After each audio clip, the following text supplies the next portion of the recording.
So before emergency medicine in Comfort Noche, this is how the hospital was attending to emergencies. So we had a casualty unit, and we had a medical emergency unit, and they were running separately. And you know, the problem that we used to encounter is that when you have undifferentiated patients, where do you take the patient to?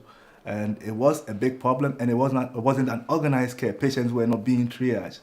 We were just seeing the patients as they come in, and the doctors probably would just triage on the face value without any what do you call it, scientific basis, any physiological objective way.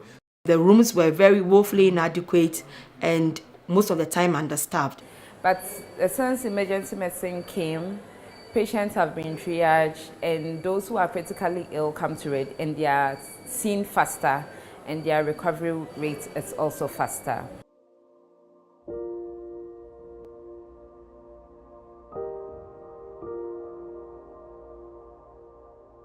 Choosing emergency medicine as a specialty, the reason was I had a lot of reasons. First of all, I didn't want to be cornered doing one specialty. I wanted to do something that was broad, that could cover lots of things.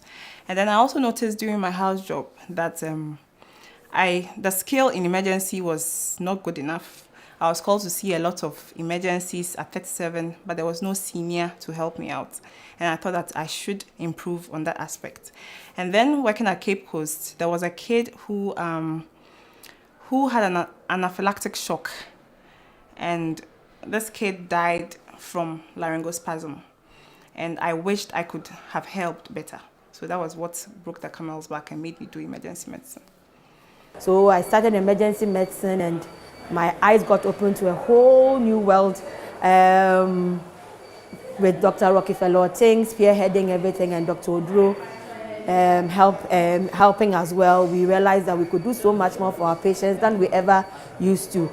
We see people come in end stages of shock, end stages of most diseases, and we get them up working home. We get wonderful job satisfaction. We see people who are more or less gasping when they enter in and then talking 2-3 days. We still have a long way to go, but we feel that we've made so much impact, and people would rather send their patients here than to almost any other center or any other hospital in Ghana. The impact is so much that, in fact, when you find yourself in any hospital, anywhere in this country, the urge for you to just step in and make a difference is so hard, is so strong. You just want to make or replicate what has been done in Kumasi here, in Cape Coast, in Accra, whichever hospital you find yourself. We want to, because you realize that you can do something, there's room for change, and we can be the agents of change for emergency medicine in Ghana.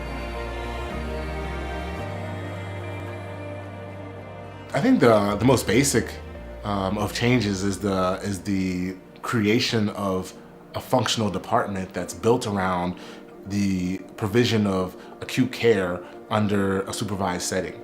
There's nowhere else outside of South Africa. When we started, there was nowhere else that was doing that kind of thing.